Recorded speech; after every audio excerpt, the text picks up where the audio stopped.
Boa noite, senhores. Nós somos os professores Buffy e Tobé. Nós somos professores de língua estrangeira aqui do Exatas e nós estamos aqui para passar dicas importantíssimas para vocês, tanto de inglês quanto de espanhol, né, galera? Primeiramente, a gente quer que vocês entendam que não existe essa regra de ser uma prova de inglês e prova de espanhol, e sim uma prova de língua estrangeira. E a gente vai passar para vocês aqui brevemente algumas dicas muito importantes sobre a prova de língua estrangeira de uma forma geral. Porque a galera sabe muito bem que a prova de estrangeira não foca na língua estrangeira, e sim na interpretação, que é um grande foco da sua prova de linguagens. E a gente quer passar umas dicas importantíssimas que valem para toda a parte de linguagem para vocês. Então, primeiramente, professor Tobé, fale qual é a primeira dica que a gente quer passar para a galera aí. Gente, não dá para fugir.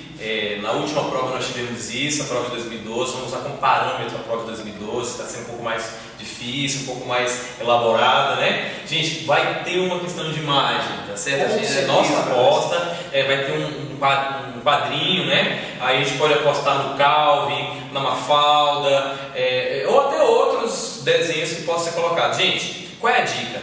Olho na pontuação e na acentuação das palavras, tá certo? A expressão dos personagens. Lembrar o seguinte, que diferente de algumas anteriores que apareceram em inglês, como do Garfield, que era bem bobinha, essa última que apareceu uma chargezinha, que ela tinha uma crítica um pouco mais aprofundada sobre a questão de linguagens, e também do espanhol da Mafalda. A da Mafalda, assim, a pontuação fazia toda a diferença. Assim, a pessoa olha para a questão, acha que a Mafalda está questionando alguma coisa, quando na verdade era uma afirmação. Então, muito cuidado com isso aí. Buffy, o que mais que a gente pode falar aí para os meninos aí sobre essa questão da Diga para vocês, cara, diferente de outras provas que estão acostumados como da UNB, que você tinha um texto enorme e várias questões, e o comando era básico, de acordo com o texto, pode ser feito o texto, era a mesma coisa. A prova do Enem, o enunciado muitas vezes faz uma grande diferença. O enunciado, muitas vezes, ele vai te perguntar alguma coisa diferente do que você está acostumado. Em vez de ser de acordo com o texto, ele fala assim, o objetivo do texto, o foco do texto. Ou às vezes ele vai só no termo, a palavra, a expressão,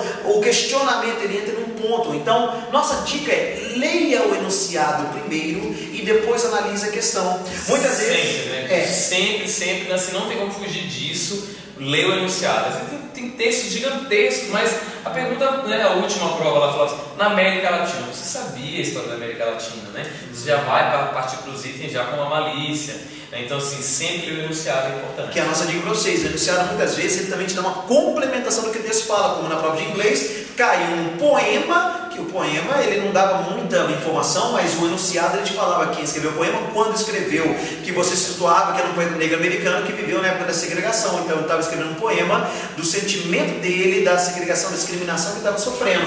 Se você ler esse enunciado, você entendeu o poema muito melhor, em vez de ler o poema, depois o enunciado, para você voltar no poema e ler tudo de novo e não perder esse tempo todo. Então o enunciado muitas vezes ele é essencial, às vezes ele é bem simples, sucinto, mas muitas vezes ele te dá a chave para aquilo que você vai buscar no texto. Você já vai com um objetivo e foco, e que às vezes se depara com textos grandes, onde a informação ela está em um ponto específico. Já vamos falar sobre isso também.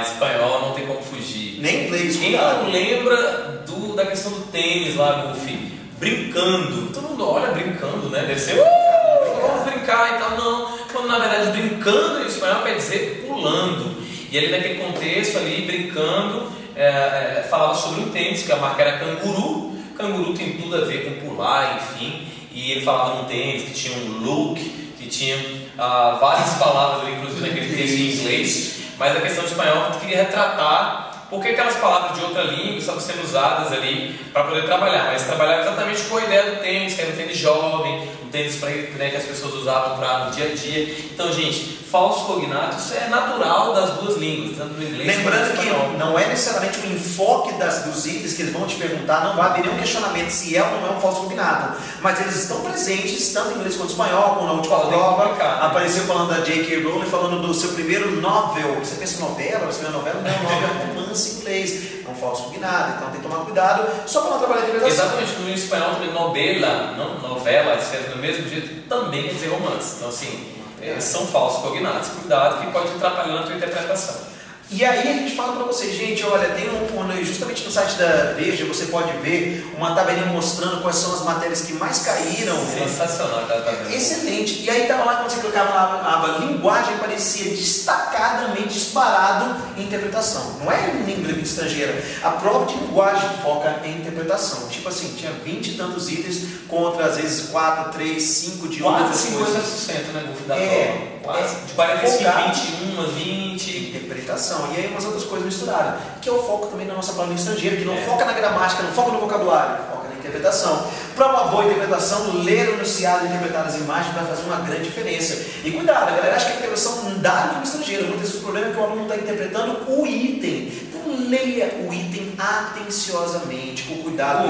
Uma coisa que eu gosto de falar sempre meus alunos é o seguinte, gente: uma coisa é compreensão de texto, outra coisa é interpretação. Na compreensão, você faz uma leitura e entende aquilo que está sendo falado. Na interpretação, é basicamente a resposta ao que se pede, né? Então, interpretar um texto, por exemplo, lá, no vocábulo morrereis, quer dizer o quê? Ou seja, depois que eu entendi, que eu compreendi o texto, eu interpreto aquela expressão. Para que foi usado aquele contexto? Entendeu? Então, assim, falar de interpretação de texto é falar de tudo que a gente falou anteriormente, ou seja, trabalhar com o enunciado, perceber os falsos cognatos, perceber esses aspectos aí. E entender que a compreensão de texto ela envolve a sua leitura, uma boa leitura, uma leitura que tenha condições de trabalhar para a interpretação, ou seja, primeiro se compreende para depois se interpretar. E aí uma boa interpretação do texto, você ir buscando o objetivo, depois que você leu o enunciado, olhou os itens, você ir atrás da informação-chave é o que vai matar.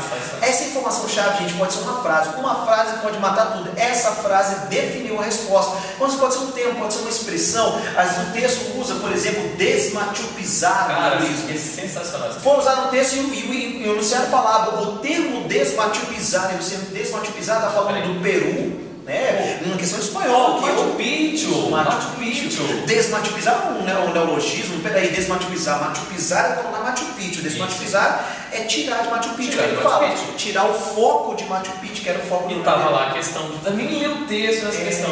Essa era uma questão que você podia. Gente, tem questões que às vezes você lê no enunciado e o negócio é tão objetivo que não precisa ler o texto. Claro que você não vai fazer isso, mas já ajuda você a ter uma bela resposta, tá? Que aí vem justamente uma outra coisa para você. Eliminar opções é uma coisa... Não, a gente não dá uma dica dessa, gente. Assim, não tem como eliminar. Porque é certo e errado na maioria. Certo e errado, né? Assim, não tem como você eliminar. Mas aqui no Enem, gente, assim, lembrando que você tem 3 minutos para responder cada item, cada questão, né? Então, assim, não dá tempo. Então, assim, cara, bateu o olho, eliminou. O que você pode eliminar, você vai ficar uma ou duas, você vai ficar 2 questões, vai dar trabalho. Mas se você parar para pensar, não tem dúvida, né? As questões do Enem a gente tem observado, sempre tem uma resposta mesmo. Tá Galera, que esse eliminar opções, assim, tem opções que elas são claras, óbvias, que estão erradas, que não fazem o menor sentido. Como caiu na prova de 2011, falando assim, de acordo com o texto, né, o termo University Graduates evidencia a ideia de que as doenças do coração atacam 10 mil pacientes. Esquece o que, professor, você não entendi o texto. As doenças do coração atacam 10 mil pacientes, somente 10 nada mais do que 10 mil. Que coisa tão limitado, né?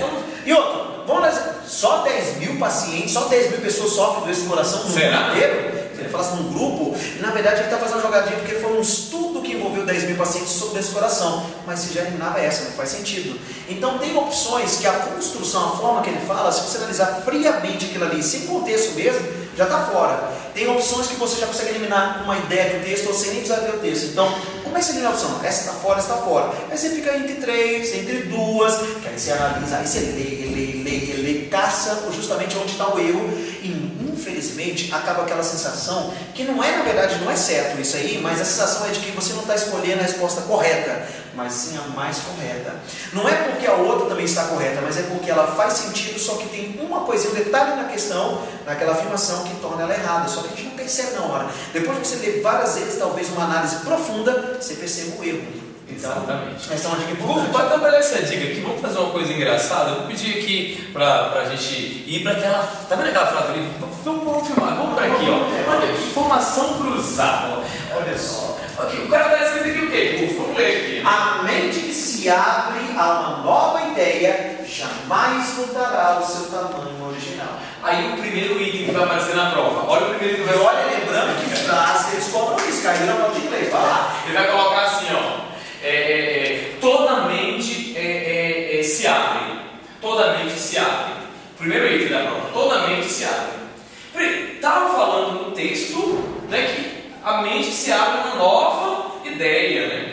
mente se abre, não. A mente que se abre. Então, olha aí, tá vendo? Ele mistura, né? Começa a misturar. Eles gostam de pegar termos assim, podemos concluir que nem toda mente consegue ser original ao ter uma nova ideia. Opa! Aí tá vendo? Ele tá falando sobre uma ideia original. Não, é o tamanho original. Você tá vendo que ele cruza, ele mistura, ele pega coisas que tem no texto e mistura as ideias. Eles fazem isso. Ou então ele fala assim, ó, a pessoa que tem novas ideias jamais voltará a ter uma mente como uma mente, né? Ela vai ter sobre. Ele não gosta de coisas. O cérebro, né? Então assim, ele vai utilizar. De acordo com o texto, a pessoa vai ter problema de inchaço do cérebro e vai morrer de uma doença. Entendeu? Eles viajam. Não, viajam demais, assim. E as outras maneiras que a gente deu sobre informações cruzadas tem muito a ver com isso. Isso que a gente é doido, né? A gente não é normal, a gente está andando para lá e para cá. Lembrando o professor Laércio também, professor Laércio também, quem tem aula com o professor Laércio. Está baixinho aí, pessoal, aí, ó. Essas dicas também valem para todos os. O professor Laércio deve ter falado várias coisas para vocês sobre isso também, né? Galera, o que a gente quer falar para vocês, toma muito cuidado com isso aqui, porque é o seguinte, isso aqui é justamente quando você subestima a questão, que na verdade, resumindo isso aqui, não subestime a prova do Enem. A prova 2010 2011 foi uma prova light, tranquila, aí o pessoal vai muito confiante, porque o Enem é de boa. De 2012, tanto inglês quanto espanhol, subiu o nível de interpretação, não é o nível de inglês, nível de espanhol, interpretação. Então, faça a prova com cuidado, toma cuidado com essas pegadinhas, se o texto falou, não, volta no texto para ver bem se ele é realmente aquilo que ele falou. Ele pega termos do texto e ele cruza as informações. Porque o texto falou disso, mas ele falou outra coisa. Às vezes ele fala até uma relação do texto, só que ele fala uma relação inversa. Você fala assim, eu entreguei um presente para o Tobé. De acordo com a afirmação, Tobé entregou um presente para o Golf. Não, houve relação de entrega de presente, mas inversa. Eles fazem isso, ele pega a relação do texto e inverte. Detalhezinhos pequenos que numa segunda leitura, que é mais atenciosa, que a interpretação sempre requer uma segunda leitura atenciosa de algumas informações, você consegue perceber esses erros. Essas são as dicas que nós temos para vocês. Isso. Eu mando um abraço, muita tranquilidade para fazer a provinha do Enem, tá certo? E eu me disponho depois da prova poder fazer talvez até um outro vídeo comentando alguma outra questão que tenha ficado difícil lá para vocês. Mais um grande abraço do Tobé para vocês, uma boa prova. Sucesso para vocês, galera. Eu desejo uma ótima prova para vocês, tranquilidade, sabedoria. Segue as informações que a gente passou para vocês. Lembra das dicas e lembra que isso vale para a prova de uma forma geral que foca na interpretação. Se você tiver atenção e se preocupar com esses detalhezinhos que a gente mencionou a vocês vão fazer uma excelente prova. Quem tiver qualquer dúvida depois da prova quiser então solucionar com a gente, pode ser que ocorra até um erro na prova e a gente precisa fazer um recurso. A gente está aí ajudando a galera também a montar recurso, sem nenhum problema, beleza?